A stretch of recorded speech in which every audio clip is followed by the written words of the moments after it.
Hey guys, welcome back to Limited Productions.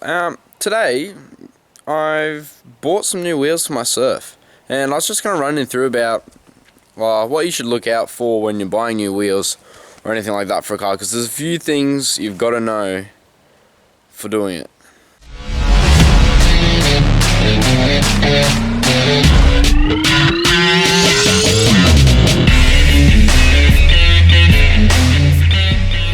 So, first thing, obviously these are my old wheels just here. So they're the factory surf wheels that mine came with. They're a nice wheel, and I wouldn't actually be changing them if I didn't have to. Well, I don't have to, but the problem is, if you can see, they're clear coat. So they're aluminum finish, but they've got a bit of a clear coat on them, and it's all started peeling off. Now, I don't think that's too bad because these wheels are 23 years old, so the fact that they've handled that long, I reckon that's not too bad. So I've been looking around. They're a 16-inch wheel, and that also goes on to what I was going to talk about further on about buying new wheels. But yeah, they're a 16 by 7-inch wheel, and yeah. But anyway. So, first of all, when you're buying new wheels, you've got to got to know what you want. So these are a 16-inch. With my new wheels, I'm going to a 17-inch. The reason for that is I don't want to go too big because I still want to use it for driving. But I wanted to go slightly bigger wheel to allow me to get more range of tires. Well, for the tires that I want. Plus, I like the look of 17-inch wheels. They have a lot of good designs. So that's the first thing. You got to check that you can go to a bigger wheel, whether it's on a surf or a move. I didn't go on on the move. I didn't go to bigger wheels. I just stayed the same 13-inch wheel. I just widened it a lot, and I still have problems, but that's alright. So size. Second thing is stud pattern. A lot of different wheels have a different stud pattern and a different arrangement. So this is a 6 stud wheel, and it basically, most wheels will either say it, or you can research it. Just search up your vehicle online and it'll tell you the stud pattern. So this is a 6 by 139.7, which is quite a common size for at least most of Toyota's ranges anyway. So when you find your new wheels, you need to make sure that they share that same stud pattern and also have the same amount of bolts. See, if you come over here to the move, it's only got a 4 bolt, and it's a 4 by 110 stud pattern, which is actually quite different, as my dad just bought some wheels for his Syrian, which you'll probably see later on because we're building that, so there's a little teaser. But it has 4 by 100, so it's still 4 bolts, but it's a slightly different offset. And the way that works is it's the distance between each nut. So diagonal as well, so not these ones, diagonal. Okay, so the second thing that you need to know is offset. And this varies on a lot of, I had big problems on the move with this. So basically the way offset works is, I'll put a picture up on when we get it edited, but you have your center of your wheel, and we'll say this is just your hub, which is what your wheel bolts onto. Offset is dependent, that is dead zero. And if you have a positive offset, then your wheel basically sticks in further towards the body. It's a bit hard to explain without a photo, but you'll probably get a better sense when we put a photo up in the video.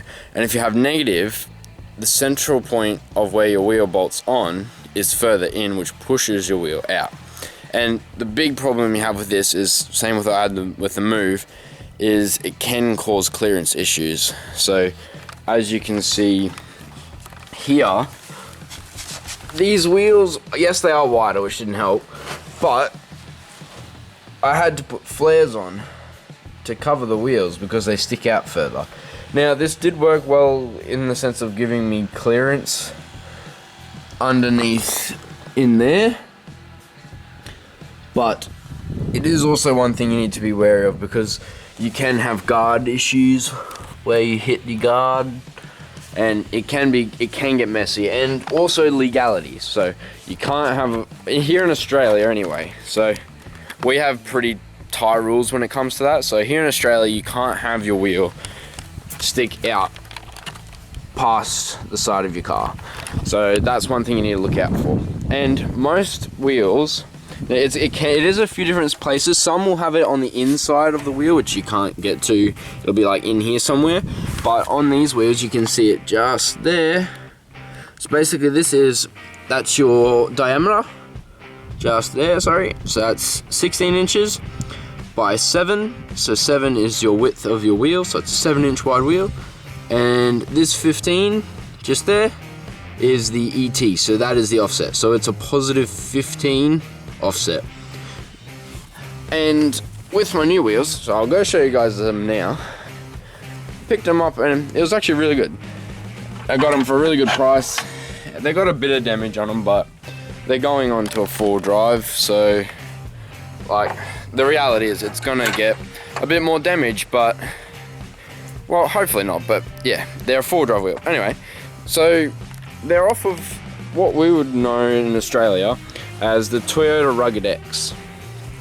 So that's kind of like the fancy edition of the Hilux. And yes, as I said before, they're a 17-inch wheel, and they're a slightly wider wheel. So they're I'll see if we can find the information on this wheel. Might be on the back side, I'd say. Oh, whereabouts? Oh, there we go. So it's actually inside the back end. That's one thing different. So you can see just there, ET is positive 30. So this does have a positive 30 offset, which means it will be sticking further in towards the car, but I'm thinking that should be alright. I should have enough clearance, as I've checked under it. I've got plenty of clearance, but I'll also be going to a slightly wider tire, so it shouldn't look too silly. So that's your offset. And then other information is just, there we go, I spotted it. So it's just in there. So it's a 17-inch wheel by 7.5 wide. So yeah, that's basically, you just gotta look at, whoa! Hey mate, how are you, Junk Cuddles? Say hello. Aww. See, it helps also have your dog. He'll come help you find your numbers. So yeah, that's basically where you can find all the information. And providing it's reasonably close to what your factory wheel is, you should be alright to go with that. So, unfortunately, I can't install these for you guys because the tires, so I got them for a good price. So, there had to be a bit of a trade-off, and that was the fact that they're slightly damaged. But, yeah, the trade-off is the tires are not in good nick. You can just see there that this wears pretty bad and not really road legal. A couple of the others are slightly better, but yeah. So we'll try and get some new wheels shortly, and whether I'll post a video on it or just do it on the socials. So just maybe keep an eye on the social medias, Facebook and Instagram, just under the Norman A. Little Productions, and we might get a few pictures of these back on the wheels. Not on the wheels, on the car, jeez. So yeah, but yeah, that's just my short video on what to look out for, because there is a few things you do need to know when you're getting new wheels. So yeah, that's just my, I guess, advice. So I'll catch you in the next video, guys, and just remember, have fun and enjoy cars. Doesn't matter what car, just enjoy it. See you, Rusty.